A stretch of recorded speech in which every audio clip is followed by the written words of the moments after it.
So it might be something we gotta look at. Yeah. I don't know, I'll have to chat. I'll either be here tomorrow. I got a couple meetings with the architects, but after that, we'll take a look at it if you want. Okay. See what we gotta do. Okay. But Sounds maybe good. we can, I don't know, did you work out a deal with them or anything like that? She or- came back with 2 different prices. Okay, One is give us a K-12 and one would just be a K-8. right, Any way you look at it, it's money. right. You know, Okay, We are live, by the way. perfect. you're live. Yep, Can yeah. you hear us? Yes.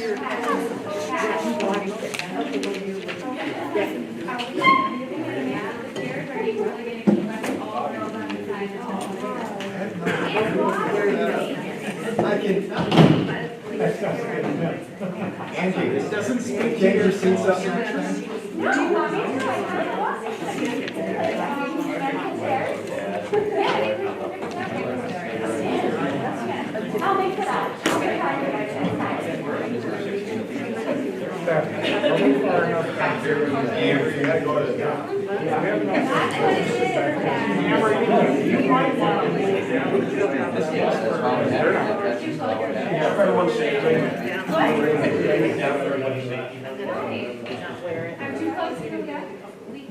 I mean, you are much closer. Pick up.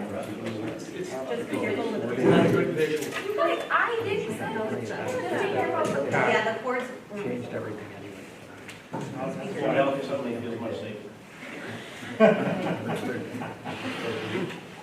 Okay, we'll bring our regular session back to order. Start with approval of our last meeting, minutes from our last meeting in August. I'll move the minutes. I'll second the minutes. Any discussions or changes needed? All those in favor then? Thank you.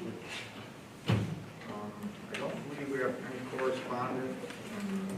As far as our committees, I don't think we've had meetings since the August, so unless one of the chairman has something they want to discuss. Nothing to discuss, but we do have a meeting, the first policy committee meeting next Tuesday. We'll move right into reports from administration. All right. First of all, is to get an update on the opening of school.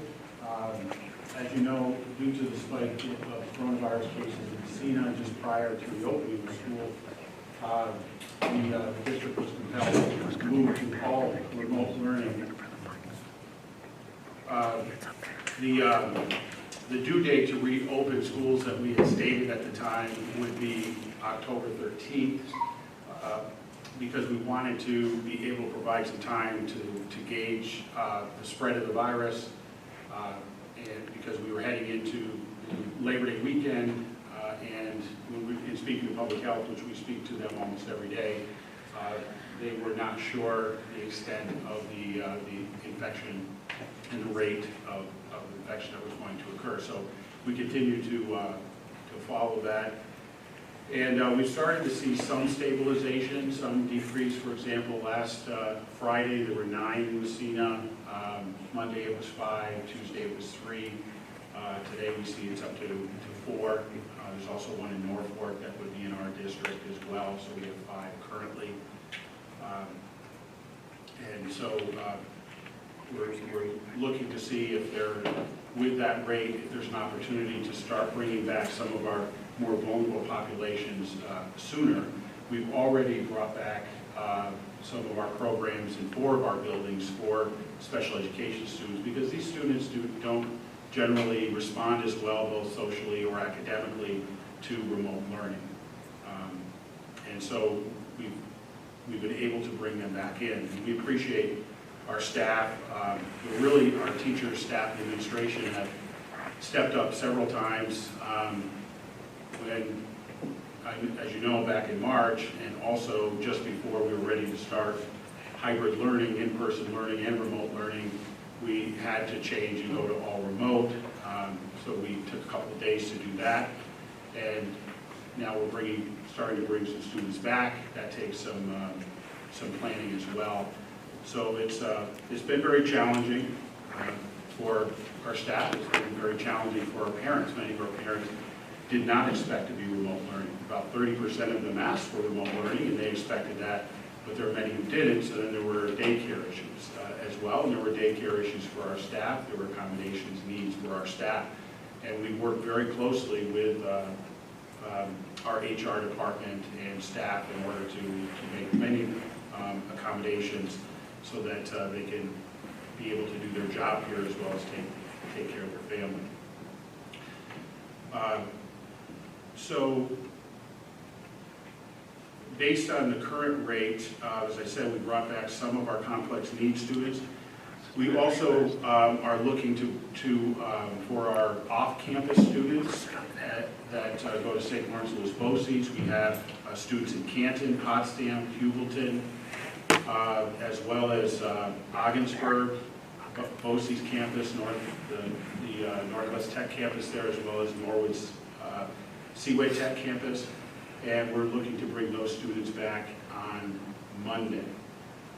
They are, again, students that don't do well in a remote learning environment. They need more of a one-on-one, in-person environment. And we've been working with the BOCES, we've been working with the host schools in our own school in order to look to make that work.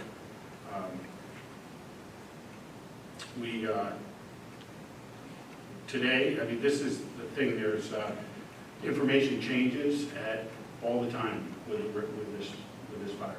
And we have some students that were set to go back to Potsdam, but you may have read in the news today that Potsdam has gone all remote for their high school because of coronavirus cases there. So that changes, again, our decision-making for some of our students who do go to Potsdam. Is that only the high school or the other buildings? Just the high school, just high school. The ones that, for the other buildings in that area, can they go to those? Yes.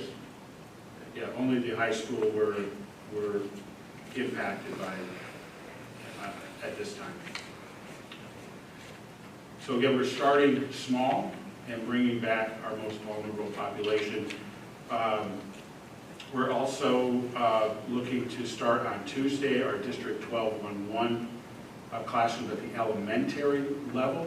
I know our principals have been working with the teachers and other staff in those buildings to prepare for that. And then we've also had some discussions about the possibility of next week bringing back our Seaway Tech students, not for in-person learning here, but for their instructional program at Seaway Tech. Again, this is a population that this is hands-on type of program, whether it's cosmetology or autumn camps, whatever it is. Learning on a computer for an extended period of time isn't the best mode of instruction for these students. So if we can bring back those students first as well to that program, and we've had conversations with BOCES and they're willing to take them, we're going to work to do that.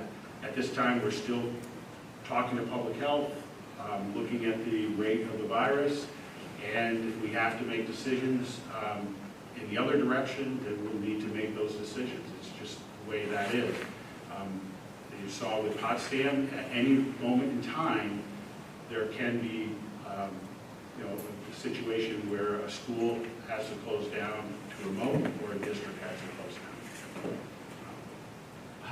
How does that decision, this is all uncharted territory, but Right.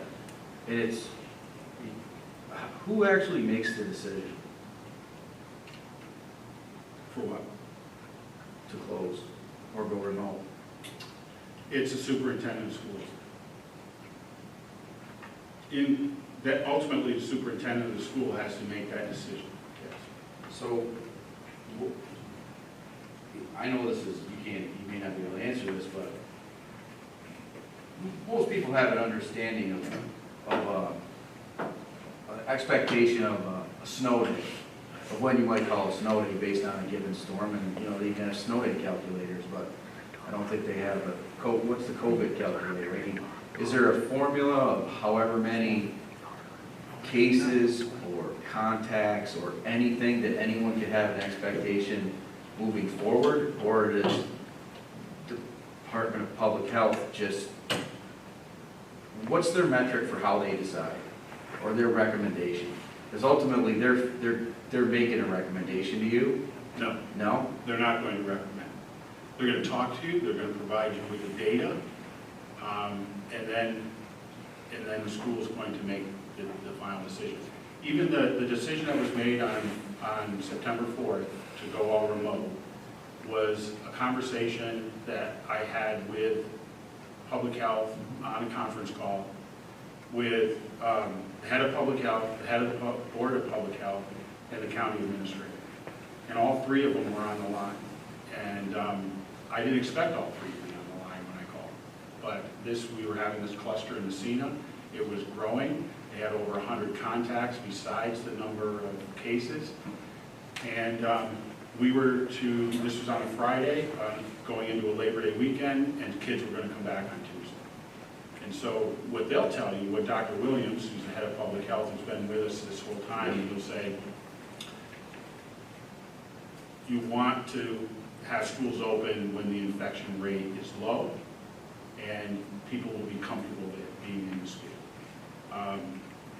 And I didn't feel at that point, so they won't tell you this is our recommendation, but through the data, they may lead you to a decision. Did they lead to the 6 weeks, 5 Pardon me? weeks, the October date?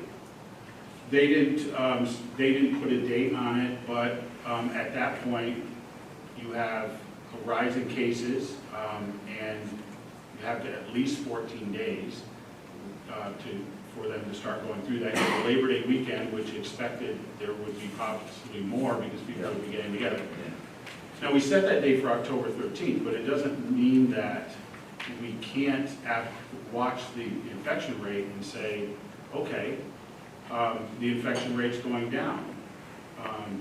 Can we start to bring students back safely? And what is safely? At what point? Because you don't Just know. want to understand, that's all I need. Yeah. It's just No, such it's weird, it's crazy, you can't understand any of it. It's a good question, Kevin. I think everybody should understand the decision-making that goes into this. We've been following that and hoping, okay, let's bring back the most vulnerable populations first so they can be in their programs. And then if we can bring other students back earlier than that, give sufficient notice so teachers can pivot, because at any given time, we have to be able to pivot to remote or in-person learning. It's certainly not going to go away, it's going to flare up again. Right. No, there's no, and I asked the same question, so what is the metric? What is the, because it's 5% infection rate that the governor has stated that if it's over 5%, then you should be looking at not having school open. But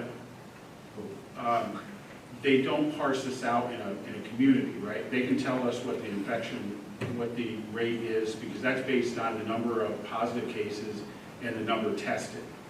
But they can't tell me how many positive cases in Messina specifically in our district versus how many were tested. So I mean, there's no hard number. Yeah, I wasn't sure if moving forward, I mean, I could understand if there's so many staff that you can't function, that would certainly shut the school down. But if you have the staff and people are on quarantine, or the students are on quarantine and whatnot, just wasn't sure if you could go down and drill down that far. I mean, because the in-person education is obviously the best, whether it's special ed, whether it's CTE, or even here at the school, regular ed. Agreed. Agreed. We all want to get the kids back in. I neglected to mention at the same time that was going on to make that decision, we had a number of staff in quarantine, and I was starting to get concerned of whether if one or two more went in, whether we would have the staff to open. And all during that week, as we're starting to see the rise, we had many parents that were contacting our schools and saying, I want my child in remote learning now. And so parents were nervous, our staff were nervous, the rates were up, and so that's why the decision was made. And going forward, going the other way, we want to see if the rates start to go down to bring students back in even sooner if we can. But it only takes, like I said, Potsdam will be the first case here where they're doing tracing in the school. So it'll be interesting for us to see how that tracing works in the school. I don't know how Potsdam made the decision to go for 2 weeks remote. Had a couple of kids, but when you get at the high school level where you don't cohort, you can't easily cohort the kids. Like in elementary, you're in a, generally you have kids that stay together the whole day. At the high school, because of their schedules, they're going to different places, so that a couple infected in one school can mean lots of contacts throughout a day over a period of time.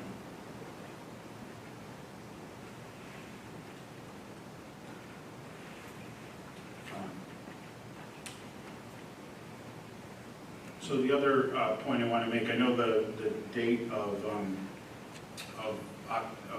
September 28th we put out there as a possible date that we could come back early. No decisions have been made about bringing all students back. If the rate is lower, I'd like to, at that time, we'd like to, going into next week, we'd like to look at that possibility. I think most of our teachers want the kids back in school, and I know many are still nervous. We've had a push by many people, including members of our teaching staff, to get sports back in. I know that's a factor for some. Our first focus is on instruction and getting students in. The sports are certainly a part of the culture of the school and the community. Soccer and cross-country would be the sports that would be allowed to run this fall. Many of the schools that haven't closed for remote are starting on the 21st. Others are starting later in this section. Many of those staff members have been pushing. There was in front of the BOCES building, the administrative building, last week, earlier this week, there was people there that were requesting that. So that's something else. If the fact of the matter is, if we're not in school, if our students aren't in school for in-person, they're also not playing sports. And sports is not going to drive our decision, but it is, if we have the opportunity to come back earlier for instruction, that is something that would be able to occur for our students as well, when other schools in the region are also being able to play sports. For this understanding that the guidelines don't allow for sports to be played when you're under remote instruction, for the students that choose remote instruction, are they allowed to participate in sports? They are. If a school chooses to go remote, like some schools just started the school year remote. There was, I don't want to put a number. At one time I saw it was 60 schools in the state. It might have been more than that. It just started remote. They could play sports, but the guidelines from the Department of Health is stating that if you make the decision to go remote based on the infection rate in your community, that students can't participate in sports. And it would be a good... So if they make the decision to go remote based on their safety, now I can't, put myself in anyone's place, but that we're going to allow them to go to sports and intermingle where for education it wasn't worth it, but for sports it is? Well, It's a parent decision, and that's kind of what you have to put the onus on the parents. Maybe it's a school decision. In the past, we've never allowed homeschoolers to play sports. So is this digressing from that? yeah, I don't know. We've pretty much taken the position that this has been a hard enough situation on everybody. We're just going to let those types of things go. Want to play because they can choose remote for whatever reason. And if somebody could go to Somebody could choose remote for their program here at the high school and decide to go to Seaway Tech, and we've allowed that as well. We're just not differentiating on those decisions. Just wondered if it was considered. It's been talked about, yes. It's been talked about. We're also mentioned that we'll be sending, currently our staff are using the Our School Today app for screening. So what they do every morning is to get the app on their phone, take their temperature, put their temperature in, answer the questions. If they're all yes, all they have to do is submit. It takes less than 10 seconds really to do it. We're looking to provide that now to our parents, and so they would screen their students before they come to school. We would get that information to our main office and nurses. They would see who has not been screened and would identify those students to be sure that they come in to get screened.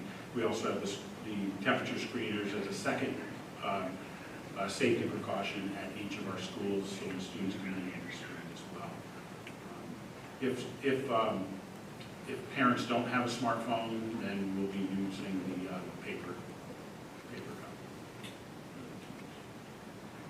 cup. Food service program is, we did get some good news on this from the USDA that they've allowed a waiver up until December 31st to allow for free meals for all students.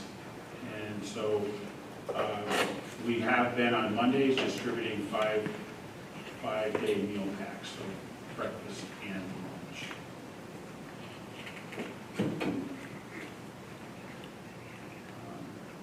I guess the last point I'll make on this, and then open up for any further questions, is that really the only way that this is going to possibly have a chance to work to keep kids in school is if everybody follows the protocols. They wear their masks, they social distance, they hand hygiene, they don't go out in mass gatherings, they stay local, they stay home when they're sick. Public health will tell you that when they do the tracing, they do the investigation, that the lack of those things is what's leading to this. So, and we see people, and I know kids are young, students are young, they want to be together, but we see a lot of kids out there who are together, aren't wearing their masks, other people as well. If we have to, if this continues to spread, we'll be back. If we start, we'll be back in remote again at some point. But it's clear that if everybody does follow the protocols, we have the best chance to keep it out of our buildings. And so that message really does need to get out to everybody.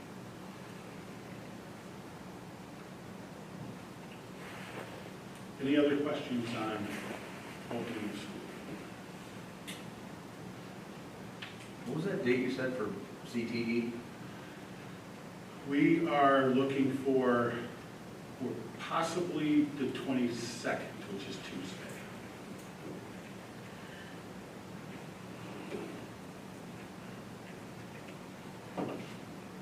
Again, that would be for over there. They come here, just get screened, and go to see the tech. Okay. Thanks.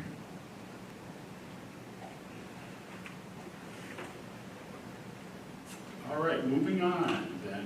Any other questions? All right.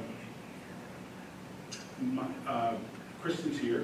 She's going to briefly talk to us about the Mindfulness Grant and the Family Home Visit Grant that she's working on. Should I just speak from here? Is that, or? There's a microphone right there, because you have an audience back there. Okay.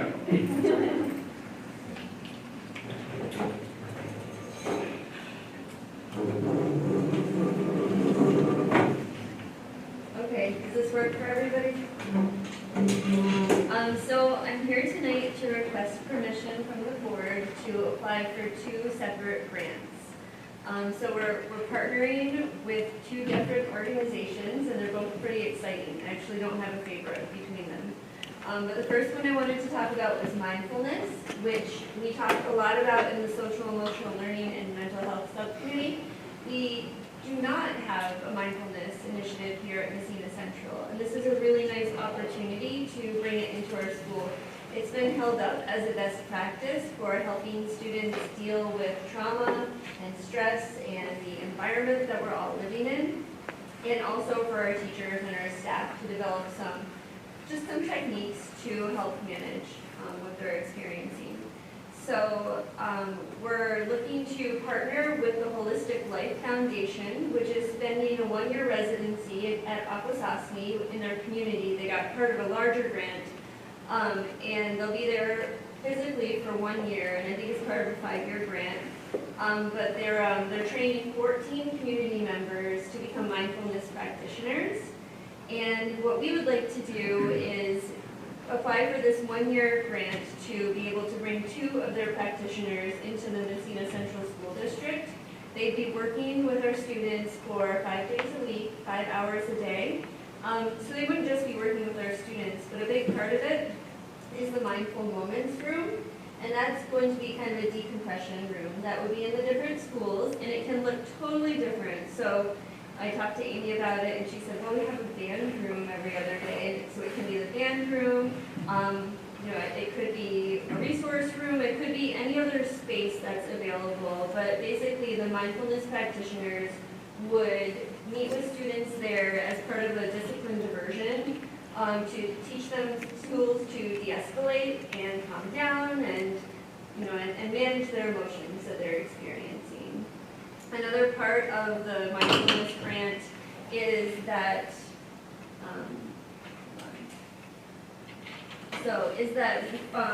the practitioners would identify students in the different schools that are showing some leadership and some interest in mindfulness, and they form a lunch group. So those would be mindfulness ambassadors. The big picture is that we would be able to find, we're working with them to apply for a SAMHSA grant, which would be a larger 5-year grant, so that students can develop leadership skills in mindfulness as they move throughout their school journey, to become leaders and help each other to manage emotions, de-escalate, and you know, be more mindful. And there would also be staff development involved for our staff, and some yoga classes in addition. So that's the mindfulness grant. That would be for just under $50,000 for 1 year. It's a grant through the American Federation of Teachers, and we're actually partnering with the Messina Federation of Teachers to submit the grant. So, any questions about mindfulness at Messina Central? There would be no additional cost to the district in doing this. We covered everything in the grant, including materials, including comfortable cushions to sit on while you're meditating, right down to everything. And we would be working with additional staff from our neighboring community. And it would be a really nice opportunity to partner further with Akwesasne as well. So, okay. Kristen, I guess I do have a question. It's a great response, especially with COVID, I think, but this wasn't based on COVID, right? I mean, was this grant a COVID grant? You mean the funding opportunity? Yeah, I mean, we talk about COVID and the additional stresses it puts on everyone. And, you know, this is a great way to help calm those extra stress. But I didn't know if it was an actual came from the COVID or this was a program that was out there anyway. I mean, we'd like to brought it on. Mindfulness has been around for a really long time, but I don't think it's come to our plate. I think that the folks on Akwesasne have been much more forward-thinking than we were in looking at it as a tool for healing and for, you know, and for addressing things that their community has gone through. So they're about 5 years ahead of us with this whole thing. So mindfulness isn't new. I think that our readiness here in this community for mindfulness is what's new. I think personally, I feel like with all the changes that we've gone through and you know, looking at COVID and then every time you turn on the news with you know, racial tensions and everything that we're experiencing as a culture, I feel like it's a really good time to learn to reflect and take deep breaths and manage how you're feeling and communicate your feelings without escalating. So. Jodel might know more than I do. She was actually at the table when Akwesasne was getting this off the ground, but About 5 years in plan.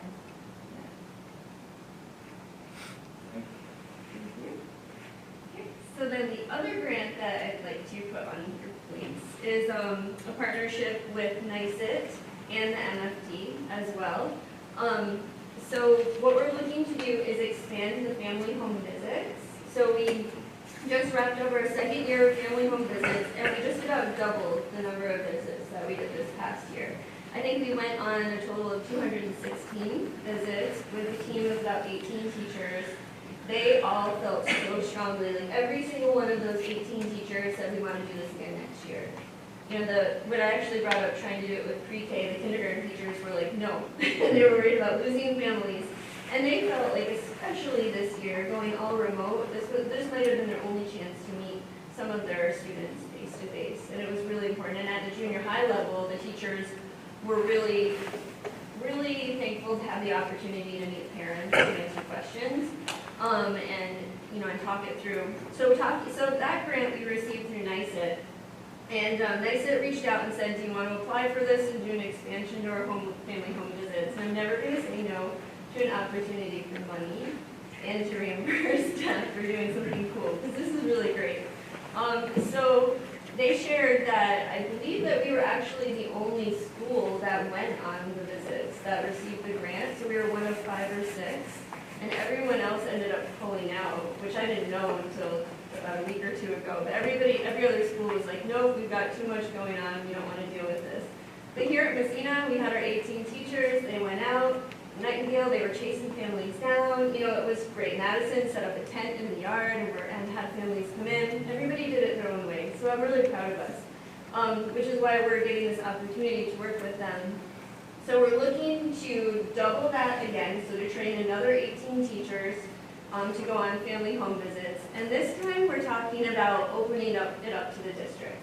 So we've done it twice now with our kindergarten and 7th grade. Now we want to open it up and say, hey, we've got room for 18 more teachers. Who's interested? Who wants to try going on these visits? And then we'll work with the families from there and invite the families. The 7th grade felt really strongly that the 7th grade teachers said, hey, we can do more. You know, if we have the capacity to do more families, they were willing to take more time out of their summer to go on more visits. 9th grade is really interested. They've been waiting. So that's what we're looking to do with this grant. We're also looking to try something new, which is the next step to family home visits. So those are the academic parent-teacher teams. And that's when parents and teachers are coming together to talk about academics. So at our family home visits, we've so far been saying, we're here to work with you, we want to build a relationship, what are your hopes and your dreams for your child? They might read a book to the kindergartners. But the academic parent-teacher teams are a chance to look at data, look at, okay, here's our classes, here's where your child is, here's some things that we can do to move everybody up to achieving and excelling standards. So we're looking to pilot that with 2 different grade levels. And again, teachers would have to be interested, when willing. They'd get a stipend. Parents would also get an incentive for attending. So we're not, that could be a gift card. It could be something else that would be appealing to parents. So that's kind of our next step. Part of that is that the teachers would have a meeting with all of the parents and look at the grade level data and where students need to be and where we are, and then parents would get their own child's data as well. Then it also includes a 30 to 60-minute meeting with the parents and the teacher to sit down and talk about academics and just kind of taking parent-teacher conferences to a new level is what the academic parent-teacher teams would do. We also left a little bit of money aside for the wellness committee to promote family engagement with wellness and to promote staff taking care of themselves and move on. Are there any questions about family home visits? I know that there was question at the last meeting I was at, about the cost to the district of the family home visits, and we actually built that right into the cost. So you'll see that it says in the budget that the reimbursement is $30. Teachers would continue to get reimbursed $25. The extra $5 would cover the cost of the district.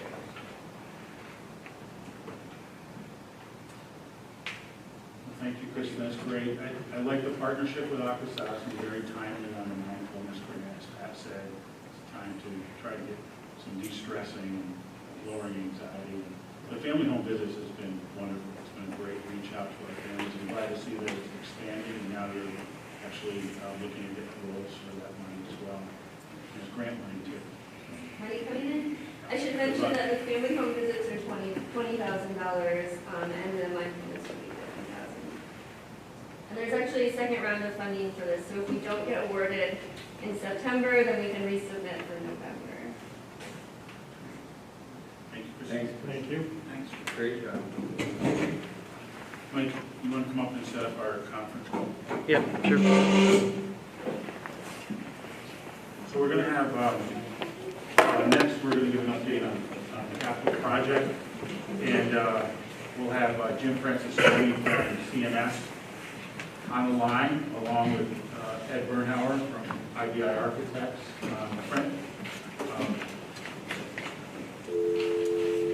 Jim's going to talk to us about the phase 1, the work that's being done on the site work and the roofing, asbestos abatement, and Ed's going to talk to us about phase 2. This week we've had a number of focus groups meetings to prepare for the phase 2 of the project and get that planted as soon.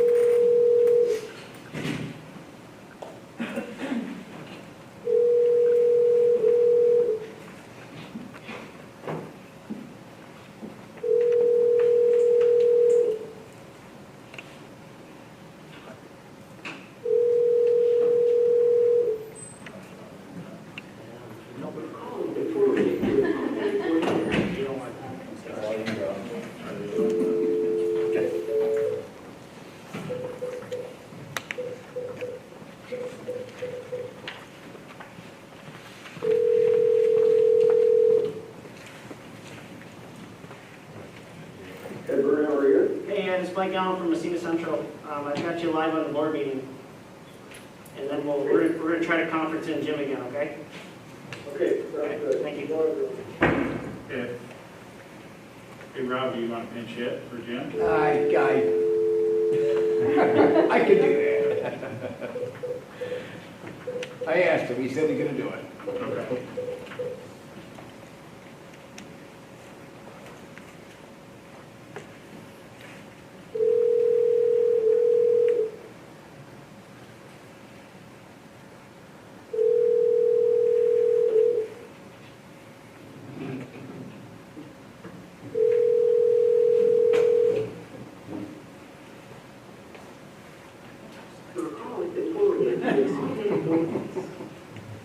Hey, Ed, you still there?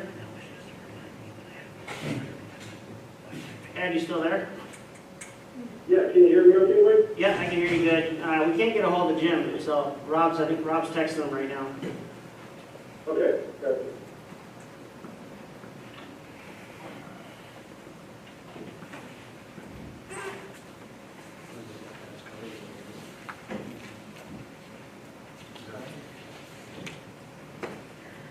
Rob, what do you have for a number for Jim? Of course, it's my speed now. No number? I just told him, get out. Okay, we got the right number. All right. Well, we'll start with Ed. Ed? All right, let's start with phase 2 then. I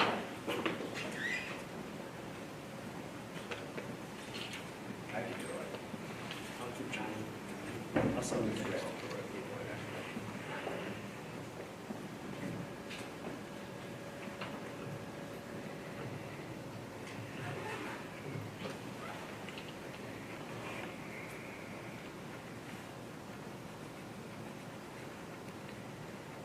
Do we want want to jump over to the phase 2 presentation set for? Yeah, it's on there. Yeah, we're There there. we go. We're with you. All right, so again, a lot of the information for this evening will be a repeat from our last board meeting, but I did want to just kind of brush over it again to give the board a quick update and the public a quick update as to where we stand. So our first agenda item that we'll get to look at here is the schedule update, and then we'll get into the budget. So for the schedule update, if we jump ahead a slide.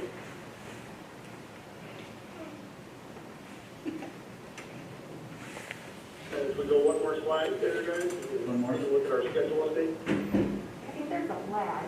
Yeah. So that's the schedule update. Yeah, we got the schedule update. Oh, okay. I mean, Our live stream on. yeah, there might be a lag there, Ed. So, as we're taking a look at it, again, we're happy to report that the schedule is, we are on schedule for the whole project. What we're doing currently is, Mr. Brady said, we're taking a look right now at different design aspects with all of the educational facilities, our 5 educational buildings, as well as our 2 support buildings in the transportation center and also the sexual administration building. And once we complete those design meetings, we enter into our construction document phase, which will happen next month. During that, once again, just to make sure that we've captured all of the district's needs and desires in our project document, we will have a 55% review meeting in the middle of October. And then at the end of October is what we're really preparing for with our SED submission.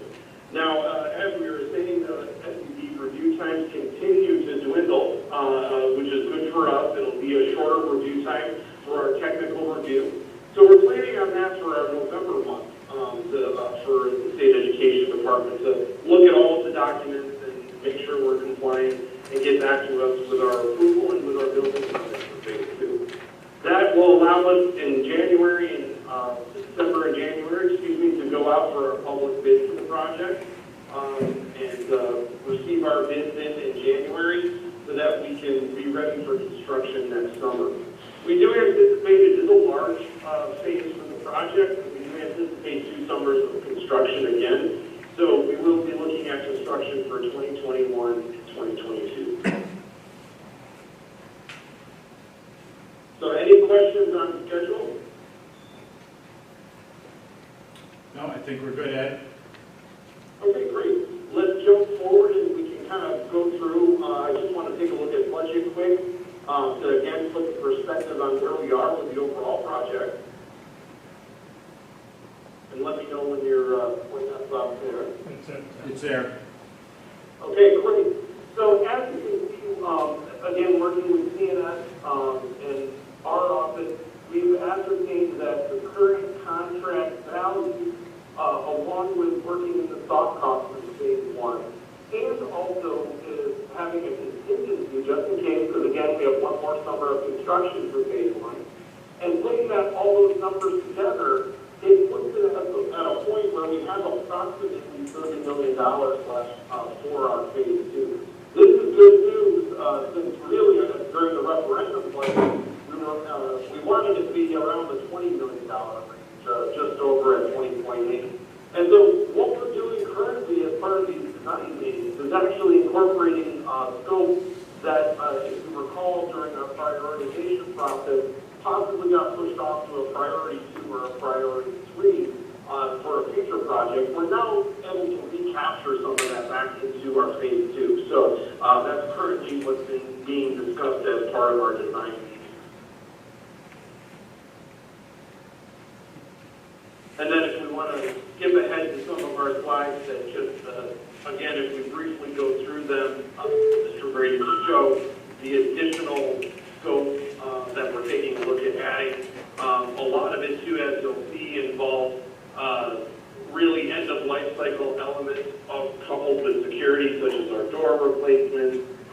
We're also taking a look at a number of items in the building as far as some of the new auditorium space. We are currently in the phase bit of the project. There's quite a bit of work in the auditorium, so we're adding some more to finish off that space at the high school and really make it a complete area that will really have a lot of capability going into the future. We are looking at expanding the mechanical scope as well. As you know, we have a large part of mechanical renovations at this project, and so we're looking at can we go further with that, especially at the high school, and really get the most bang for our buck when we're doing mechanical work. Also, too, some more infrastructure items such as sanitary piping and other systems within the buildings. Again, we have so much work in the basement. We're looking to extend those systems as far as we can to get the best economy for scale on those.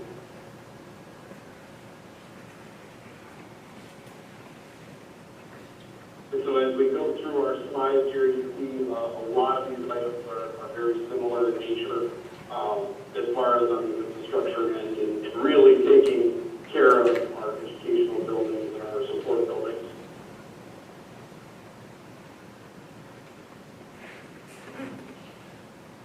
We're on the elementary schools now. Okay.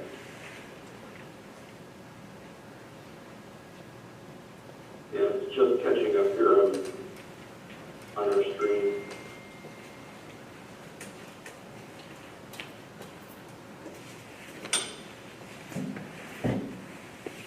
And again, this scope that you're seeing here for each of these buildings is in addition to the scope for the base bid and a lot of the other areas that we've taken care of already. At the elementary schools, as you can see here, again, door replacement, adding some more ceiling areas, deep work, taking care of some custodial areas, allowing for laundry facility areas in each of the buildings. Currently, that aspect, that function is at the high school. So things such as food service and the nurses' offices and support services in the building, they have to take all the laundry back to the high school. This will allow them to do that right in the elementary schools themselves and take care of the clothing that needs to be cleaned. And again, at Jefferson, creating a secure access parent drop-off pickup in the cafeteria area. This works in concert with our phase 1 site work that we're doing, and then also the renovations to the kitchen that happen in the scope of phase 2. And at Nightingale and Madison, we're opening up a conference room, really to be more functional for the rest of the faculty and staff in the school. Right now, it's currently only access to the principal's office. So these are a number of items that we're taking a look at and really fitting into that phase 2 element, since we are in a good position financially right now. I would say, any questions then on our project budget or our project scope items? Yes. Ed, this is Kevin. At the last facilities committee meeting, I think we asked to look at air conditioning for every school building with the additional $10 million. Where are we at with that? So we've actually identified what we feel is a fairly appropriate install cost, Kevin, a range. What we're currently doing before we unveil that, and we're actually working to review that with you in the next facilities committee meeting coming up this Monday, is we also want to couple that with what would be the effect on the district's annual utility bill. So we're still working out those numbers. But as far as the install cost, it does look like it would work within that extra funds that are available for the project. I look forward to Monday's meeting. Yep.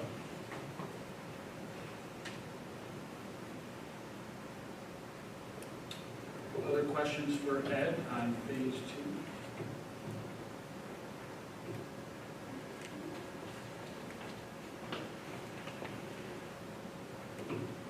So it's been Before we go, as far as the air conditioning on all the buildings, I mean, that was never an item on our priority list, right? As far as our, I don't want to talk about it. Yeah, well, it was we put the priorities into 1, 2s, and 3s. 1s being the Kaufman health and safety, security, et cetera, have to have end-of-life type of things. Air conditioning ended up on a priority 3 list, partly because of the cost of it. And it does get uncomfortable mostly in a in the shoulder seasons, you know, just before school gets out and just after school begins in the fall.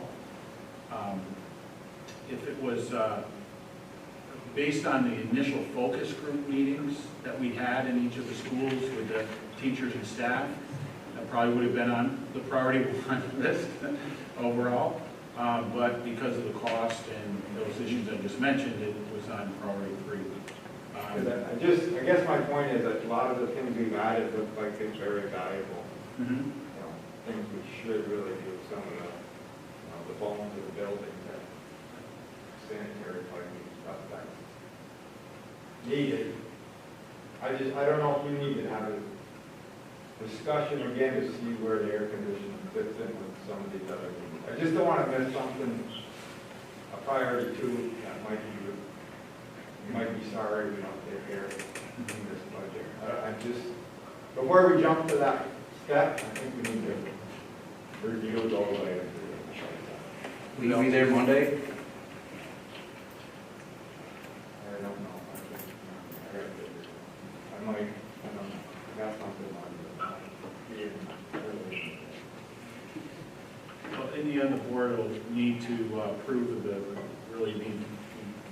any of the changes that were brought in. Kevin had brought that up, so we'll take a look at this it. committee's the one It's committed to do it, to drive that, I guess, but I just want to make sure we do that.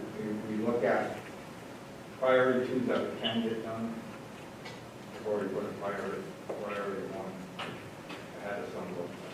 I just don't want to miss something that's, I think it's just the right process.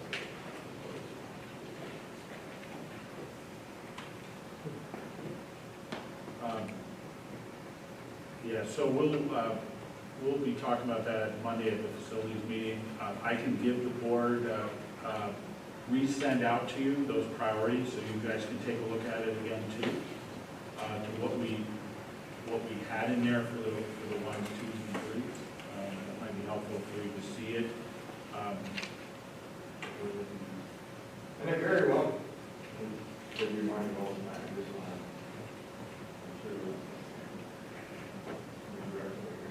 Well, Ed, When it's 90 degrees, it's going to be a lot more comfortable to wear a mask when it's air conditioned.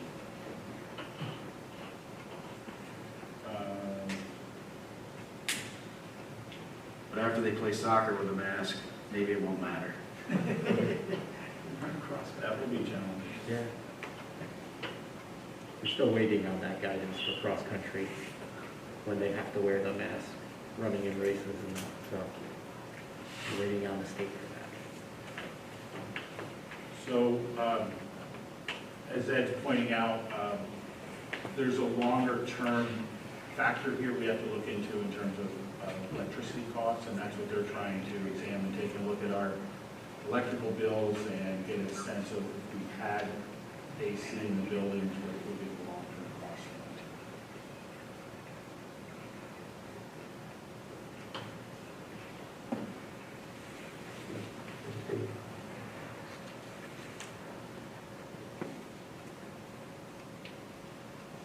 that. Any other questions for Ed? Mike, did Jim get back, or did you text him? Yeah, I did text them. Do you want me try him again, Rob, or? It's up to you. You're here. You don't need, I don't want to talk. Okay. All right. I want to steal Jim's thunder, but I know he's very much fun to see, but. Yeah. Okay. I apologize. Okay. I'll just go through basically what's listed here, and I'll a little editorialize it. Okay, I'm still available, I'll listen and watch on YouTube if there is questions or something, you guys can contact me. Okay. Thanks. As far as the actual schedule to get rolling the next sheet, we are definitely on schedule overall. There's a lot of work to bite off for our site work contractor and our general contractor And the roofer, quite frankly, was surprised by the difficulty in peeling off the existing roof at Jefferson. And I know that definitely delayed some of the work where you anticipated it to mass. The metal panels, we knew early on that it was a difficult thing to get the metal panels to the outside of the auditorium and because the lead time after you pick the colors and the COVID. So we never worried about having it done this year. It's not a critical path item, so that was delayed. Going campus by campus site, high school canopy painting is completed. Obviously, most of the site work next year at the high school. Up at Beardy, Dow's cleaning and repointing the brick that's loose. Elmer Davis, the roofer, is going to replace the section of roof where you take the chimney off. Harris, the same contractors, caulking the walks, replacing topsoil. I must say, our local site contractor did yeoman's work for us this year. Did a superb job. I hope you all get to look at it and enjoy it. But they did off a lot and followed up. So the 8 operators being wired down there to control the access in and out of that one lower parking lot. And the outdoor lighting is going on, I think, for the next week. Jefferson, the roof curves and the wall flashing, a lot of cleanup, miscellaneous detailing. We have a 30-year warranty on these roofs.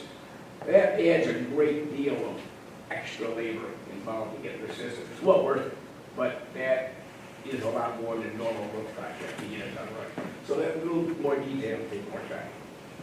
Madison Elementary, they just tied in the rough drains, and of course you've seen the work that they're set up to go for the roughing at Madison, but we're holding off on that. Nightingale punch list of the site work primarily, topsoiling around the walks of the building, caulking the sidewalks, cleanup. So roughly the work in the gym, tying into the new roof drains. Once again, the site work by Paris was done well. Central Administration Building, the concrete sidewalks and apron. You've seen they've milled all the asphalt. That's going to be followed up very soon, and the striping is going to follow it. The bus garage, transportation, nothing this year. We never anticipated that, so that'll all be next year. Budget, as Ed alluded to, we got really good numbers. Whether it's COVID, whether it's local contractors, doesn't matter. We're delighted with the fact that we have better numbers than we budgeted for, which all rolls into the phase 2. We're on budget. The scope changes covered under the allowances. The allowances will be built into the contracts. We know there's going to be changes. So we're not adding anything to any contracts. So you're not seeing change orders. You're just seeing drawdowns of what's already in their contracts, which we anticipate. And so far, we're doing very well on that. Pay applications, as Jim noted, they're a month behind in their billings, which isn't unusual, but everybody's keeping up with it. Change events, 22 contract changes in scope on a project of this magnitude. That's very good. The allowance cost allocated means what we built in is $632,000. And as of right now, we're looking at less than $200,000. But also, as Jim knows, while we're trending to be under the contract cost with all these allowances, we've still got work next year to finish. I can't see too many big surprises, but just field conditions. We may find something under a field up at Madison that we didn't know about we got to deal with. So that's why we have the contingency allowances. The overall construction cost for phase 1, $14,993,807. And once again, much better than we had anticipated originally, but times have changed. Changes processed so far, 133,366. 52,000 are still under review. And once again, they're covered under the allowances, so it doesn't change the contract amounts. So we're still well within each of the contracts. There's no extras. Invoices through July, $2,083,032. we decided to do a manpower report, just to see how efficient some of the contractors are, and if they're doing what they say they're gonna do. So, our intern, Zach, did a very good job preparing this manpower report, the log that goes up and down in there, so. And as you can see, the ones that drop off, well, obviously, you see the green at Jefferson, it drops off because it rained, because they're winding down. But it's a good tracking tool. When somebody says, we're doing this or we're doing this, it's a very handy tool to say, oh, are you? But that means we have to have our boots on the ground. That's what Matt and Zach and we're all doing all the time, watching the job site go. I think the photos speak for themselves, but if anybody has any questions, shoot, please. I gotta tell you, as a member of the community, I'm really pleased to see the changes until last year. Anybody have any feedback from how the traffic flow patterns are going? Well, we don't have students, so. Oh, that's right. They work great. So far, yeah, not yet. But they are beautiful. They did do a great job of both Yeah, I of those. mean, just the change in 5 months is great. Any questions? Thank you all. Thanks, Rob, thanks for coming.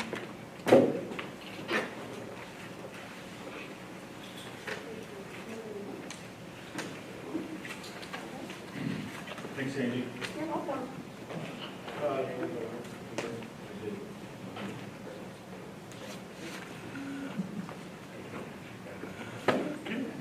All right. Just a brief update. We have quarterly meetings of our St. Lawrence Lewis insurances each year, and I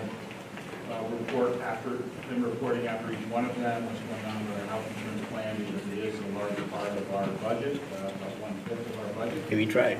And a very important benefit that we provide to our staff. So the last meeting was on August 5th for the consortium meeting. This was done both remotely, you could come to the meeting. We ought to start with the workers' compensation plan, then go into the insurance plan. I've given you copies on the agenda of the summaries that have been provided by Losi and Kalo, which is our plan consultant. For workers' compensation, they're seeing a significant decrease in claims with the pandemic, 20% decrease in claims. So we don't have as many people working in the facility, so we have less chance that they're going to get hurt working in the facility. And with the decrease in claims, then they're coming in well below budget for the 2021 year. They have, as you know, Excelis is taking over the administration of the St. Lawrence Lewis Health Insurance Plan, and that has now occurred, but the plan office there are adjusters in there for the workers' compensation program, still from the St. Lawrence Lewis policies. As far as the insurance plan, on August 5th, it was 99% complete with that transition, and now it's fully complete, where Excelis is now taking over fully our St. Lawrence Lewis plan. And because of COVID, the claims are significantly down. As a result, in April and May, they were about 50 to 60% below budget, as people didn't have access to elective surgeries. So there was less health insurance claims going into the plan.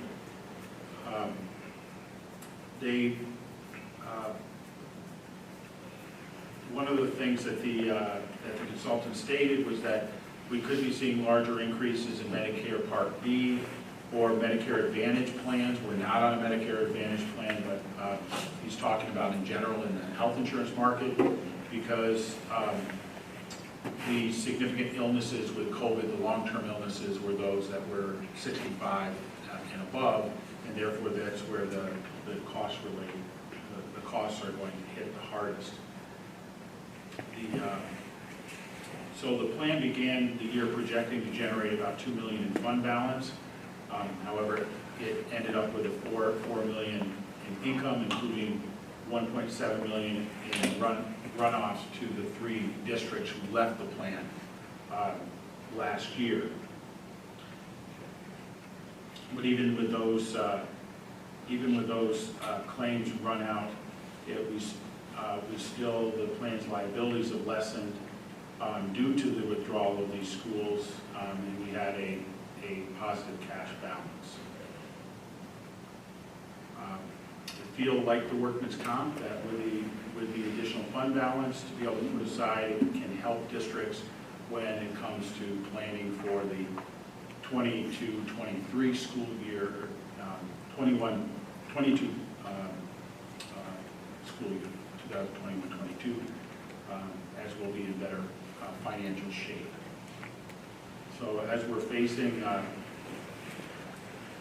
potential cuts in state aid, this seems to be at this point something positive that the health insurance plan is doing well. It's below budget because of COVID, partly because of COVID, and that should help us when they're setting the rates, which usually is done around February.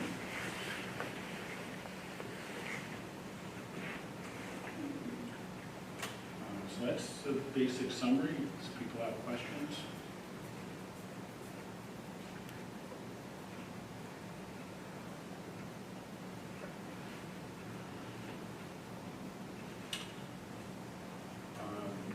The next two are our annual, our professional development plan. Stephanie Allen presents that, has prepared that plan along with the teachers in the professional development committee. This is our plan for mentoring teachers, helping teachers to get their required number of hours of professional development every 5 years so that they stay certified. And planning for our staff days. And the AIS plan, the Academic Intervention Services Plan, comes up every 2 years for board approval. And that's the plan of how we work with our students that need the most, some of the most help with their reading and math. There is an AIS committee that reviews the plan at each building each year. It has classroom teachers, administrators, community members. And I don't believe, Stephanie, the plan has changed. No, neither plan. Neither plan has changed. So the first one, the PDP plan is annual, and the AIS plan is every 2 years. Anything else you want me to say about that, Stephanie? No. All good? All right. Any questions? Just a comment, the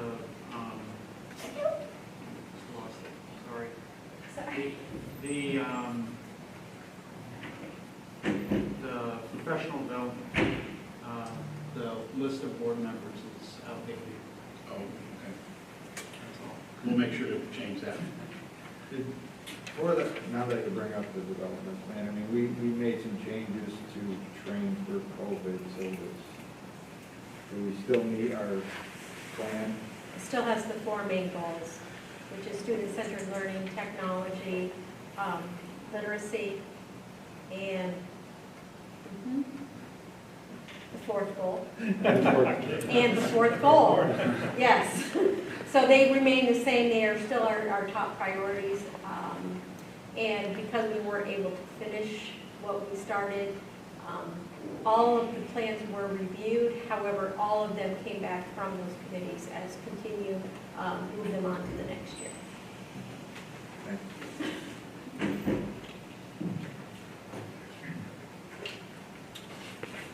And the last one that I have are donations to the district. We have numerous donations for Ready for School. I gave you a list of those. You can see they're individuals, they're local businesses. Many have given to the Ready for School program that Kristen Colarusso Martin organizes with many helping hands. So we really appreciate the parents and businesses, individuals reaching out We weren't able, because of COVID, to have the Ready for School event this year, because we couldn't bring people together. So we got those donations, purchased school supplies with them, and then Kristen distributed them to each of the buildings, and then the principals and their staff distributed them out to families in need. And then we did have a donation from the Patricia A. Bell Trust, where she left some funds to the Central School District, so that's very nice.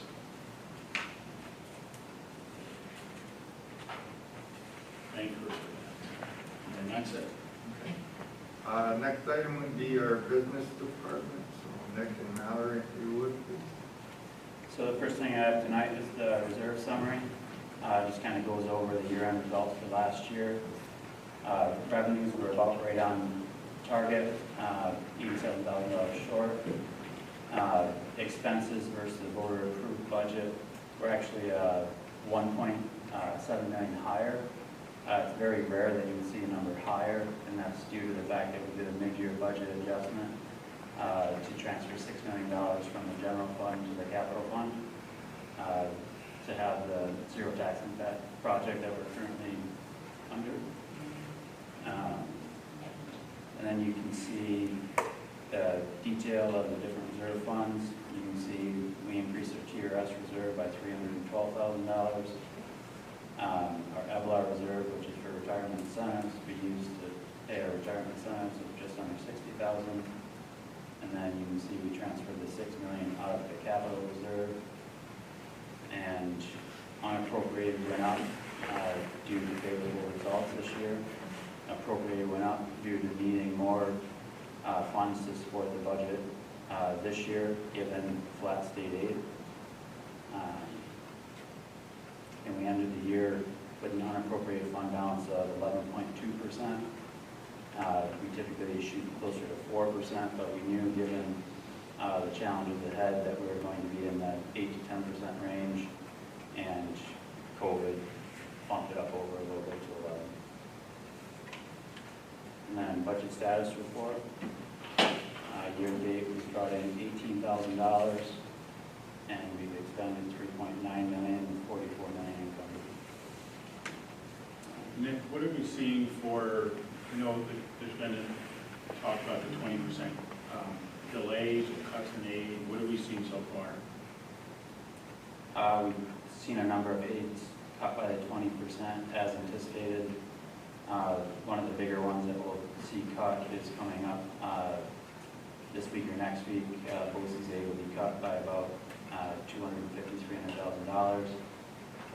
But the governor did just announce he's going to lift that 20% cut for some of the aids coming in at the end of this month. So. Will that impact that $300,000, or is that already? BOCES has already received the aid, so it won't impact that, but it'll impact a lot of the aid that's due by the end of September. Thank you. On the August treasurer's report, the month started with a balance of $27.3 million, cash receipts of $1.3 million, cash disbursements of $1.9 million, ending the month with $26.7 million. On the August internal claims audit report, 10 warrants verified in the amount of $958,000, 182 total claims audited. There were 2 errors as a result of the invoice dates. And on the BOCES claim audit report, just 1 warrant verified for the amount of $965,000, 2 claims total with no errors.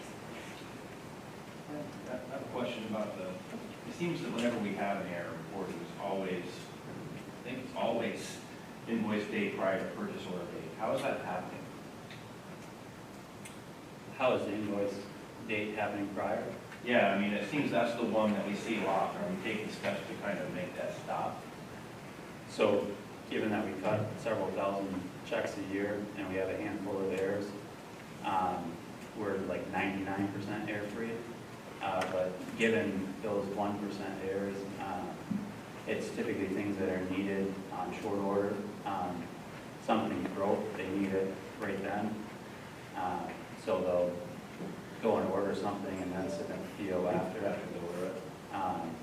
We we typically correct all those errors up front by communication between me and the supervisors and doing a voucher instead of a purchase order.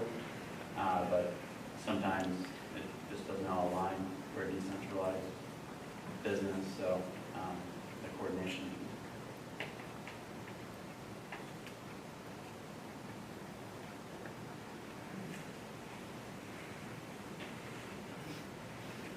Any other questions? Thank you, Rex. Moving on to recommended actions for this evening. First one would be approval of the Messina CSD Professional Development Plan for 2021. So moved. Second. Any more questions or discussion? All those in favor? Approval of the adoption Messina Academic Intervention Services Plan for 2022.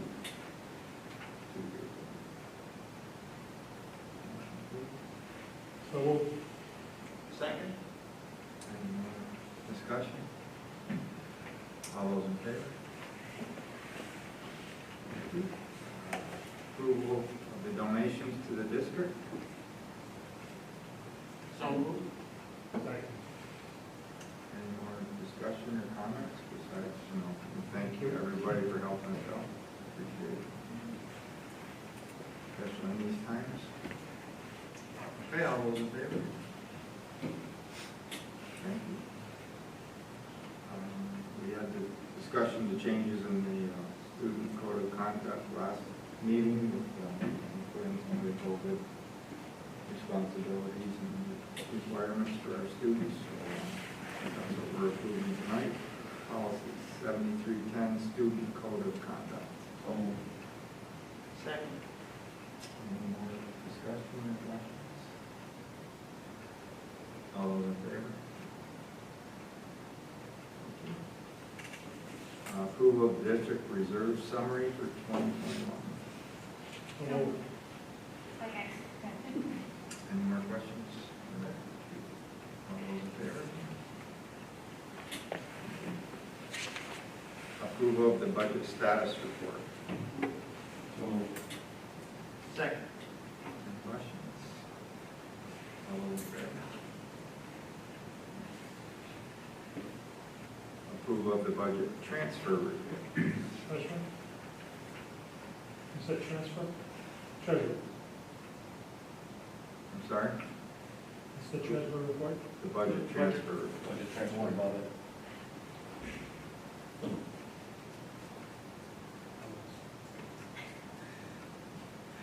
I'll move Got the, it, got it, got it. I'll move the budget transfer I report. got it. All those in favor? Approval of the treasurer's report for August 2021. So moved. Second.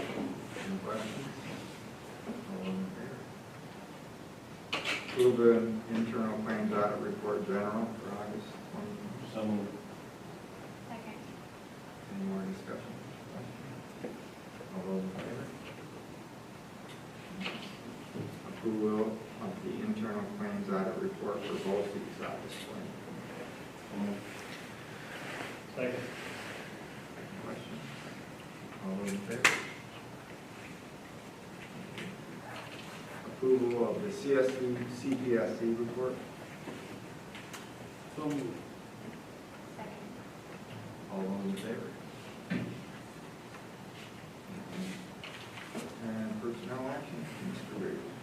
Before I mention that, I just noticed, I saw in the executive session folder, I put the MOA for the ESL services, the English as Second Language Teacher Services with the Messina Federation of Teachers, and we did discuss that, but it's not on the agenda. Does anybody have a problem if we have a resolution to approve that added? So this is a resolution to approve the MOA with the Messina Federation of Teachers to provide an hourly rate for a teacher that currently works for BOCES, and she would, besides that job, provide hourly service to two of our students who need English as a second language.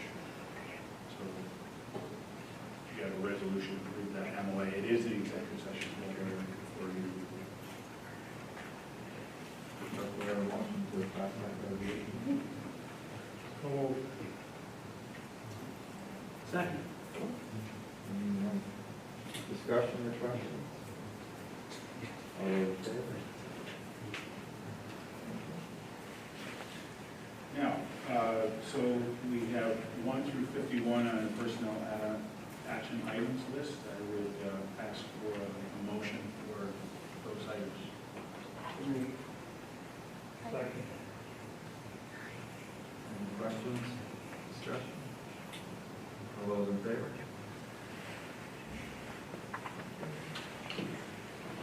And the approval of a resolution for suspension without pay for an employee related to Section 75.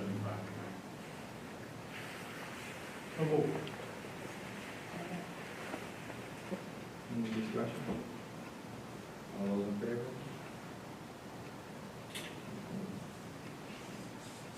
Any new business?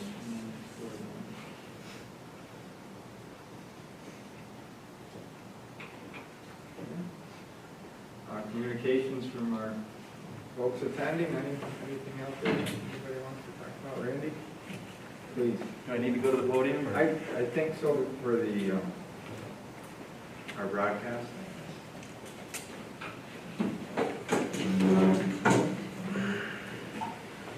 Hello, everyone. Thank you. I'm Randy Fryman, President of the Messina Federation of Teachers. And what I wanted to start out with is just a brief synopsis of everything that's going on. Not everything I'll forget, it's off the top of my head. But I wanted to thank Pat and the board for this summer taking our ask of being involved in the planning of what was going to happen for the school year. And they involved us in the shared decision-making process on various committees, all the committees they had, including me on administrative meetings, and really not just giving me lip service, but allowing me to have an opinion and to share the teacher's side of it, how things would work, and troubleshoot with them. So we really valued that, and we appreciate it. It helped a whole lot, even though we planned for hybrid. When it came right down to it, ended up going remote. It was a quick switch, but again, administration included us. Stephanie trained us and gave us time to practice. There were, and there still have been, lots of teachers with tears, lots of frustrations, but the inclusion in us in the process has been so important. When, during our days of training, people were at their wits' end and looking for a cliff around here, but we didn't have any, Stephanie and the administrators listened to us and said, okay, Friday, you guys do need the day to plan. You guys do need the day to practice how your remote lessons will work. And it made a huge difference, it made an impact on the teachers. So I want to thank everyone for that, because it really makes a difference in our lives. You know, NYSA really wanted unions to be involved, and this district allowed us to be involved. And what I'm hoping for is that we will continue with the shared decision-making processes here in this community and with our district, and that the union will still be valued and be involved with the decision-making process of our administration and our administrators. I also want to thank the board and Pat for coming back to negotiations for ending the pause. It's important that we move forward so that we're not having a membership that's in limbo in stressful times to begin with. It does a lot for morale to know that we're moving forward and we're going to work for something fair between both parties. So we hope that that will finish up pretty soon. The issue with teachers right now is that we've reinvented ourselves. We've reinvented ourselves in March. We've reinvented ourselves Labor Day weekend for remote learning. We're reinventing ourselves to come back to hybrid and figure that out. You've taken people like me, 28 years in the business, and said, okay, I'm redoing all my lessons, and I'm going to get it so it is set for remote, because when you're set for remote learning, you're set to go to hybrid learning or whatever model you need to flip back and forth. So taking teachers and giving them the time to train, giving them the PD that's necessary is important, but also I hope that the Federation members get the continued respect from the board of what they really are putting through. The other day I was here and I had come back for something. There were still math teachers at 7 p.m. in their classroom, still trying to figure everything out and trying to make everything perfect. As much as I tell my teachers you don't have to be perfect, there's this intrinsic drive in our Messina teachers that they want the best for our students. And they've really been working hard to do that, to the point that a lot of them call me in tears. A lot of them email me with their frustrations, and we try to work through it. But we need the continued support of our administrators and the board in recognizing that you have teachers that are very, very, very strained right now in doing all they can do. And we're guiding them as best we can, but we need administrators and the board to just realize that and share their appreciation, but also know that when they need to pull back a little bit and provide a little more training, or in the negative sense of this, it was an awful shame and it caused an awful ruckus today that we had an athletic director that was on TV last night saying a date for possible return for athletics.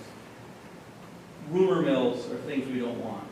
We don't want friction between administration, the board, and the unit. We would love to have the assurance that the teachers are valued enough that when major decisions are going to come around, like you're going back to have this population in your classroom, that they're given notice, that it's not a Friday night email. I understand that Labor Day, that was an emergency, and everything we do, we hope the district is doing with us for safety. Safety of the students, safety of the community, safety of our members. But when we're asked to come back, change that plan again, go back to, instead of the October 13th date for hybrid, if we are, giving our teachers enough warning, saying the following week you'll be going back, and then giving opportunities to say, does anyone need training for that? That's going to be very important. Please, I beg of you, don't spring on the membership on a Friday night that Monday or Tuesday you're going to have some new model or something different is going to change. That is going to take teachers who are already stressed, already giving their all, and have them throw up their arms and not give the productivity that we're having right now. I see lessons that are done remotely right now with the teachers in school, and they're great. They're really doing everything they can. I think professors at colleges should come and visit our school and look at how we're doing things, because a lot of online college courses really stink compared to what we're doing. Our teachers have risen to the occasion. So I just wanted to point that out. And I want to point out the safety issue with all the construction. They are doing a great job. Safety of staff should be always on someone's mind. What happened at Jefferson the other day with the carbon monoxide, that's scary. And that's something we always need to be working to avoid. And I think administrators should be making their teachers know that if they think they're in a situation that's unsafe in their classroom, to remove themselves, come down to the office and figure out what's an alternative setting. What might be that? And I've shared that with our members that that's what should happen. So it's unfortunate what happened at Jefferson did, but luckily no kids were involved. I know there's other things, but You're doing great, Ray. thanks. But I should have written some things down, but that's unpreparedness. Luckily the class is not that way. But what teachers are doing, this is all new ground, just like what you guys are planning for with COVID. It's all new ground. We listen to NICET's guidance. Thankfully, NICET is suing the state to not take that 20% budget cut. It's those kind of things we need to support, because we know we need the finance for our schools. We know we need it for everything that's involved here. We want to avoid hardships for our community, but we also just need to share that the respect that teachers should be getting right now should be continuing. And every time an administrator or board member sees a teacher, they should be telling them that, because they are really going above and beyond. I see it every day with them, they are going above and beyond. So I appreciate, Pat, you coming back to the table for negotiations, giving us lead time, and I hope that we have the continued shared decision-making inclusion, but we're in part of that process with the board, with administrators, because teachers have a lot of positive things that we can help sway that maybe a principal who's been out of the classroom might not see and troubleshoot. And we might be able to just find a common sense answer to that. So we ask that we continue to be included with that. So thank you very much for letting me speak. Thank you. I mean, I would say the board recognizes, appreciates, and actually is in awe of what the teachers have had to do to keep up with the changes that seem to happen daily and weekly, and, you know, and the whole staff, I mean, from top to bottom, Mr. Brady to everyone. We see that, but I did forget one big thing. I wanted to thank the board and Pat for last minute, the Families First Coronavirus Response Act, for allowing teachers to have accommodations. I have checked with each of the teachers that are on accommodations and working remotely. They're working just as hard as any teacher in school. And because of that, FFCRA and the board's willingness to allow our teachers to work from home, instead of having subs trying to do this, they're effectively doing remote lessons from home while allowing the act to, the nature of the law to take place, and giving them the rights that they deserve. And it's been really important for their families. It took a scary situation for a lot of single parents and parents that didn't have daycare and allowed them to settle down, still do the job that they love, and do it remotely from home. So we do greatly appreciate that.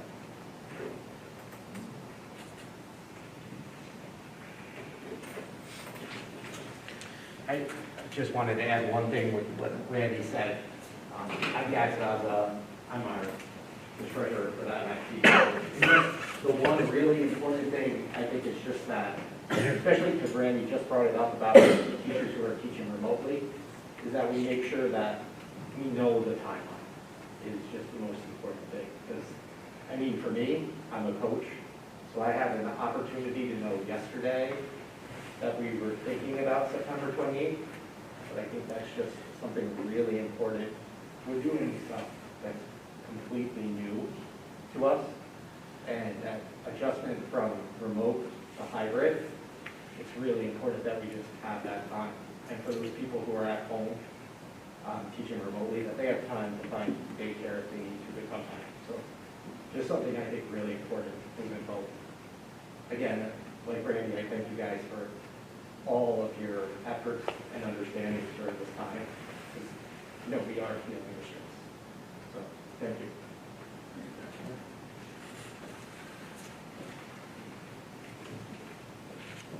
Anything else from the public? We do have to go back into executive session, so we will not take any further actions tonight. We need a motion to go into second executive session.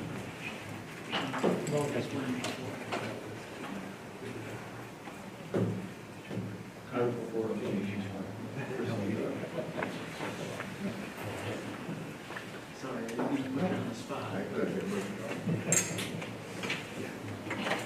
Motion. Second. All those in favor?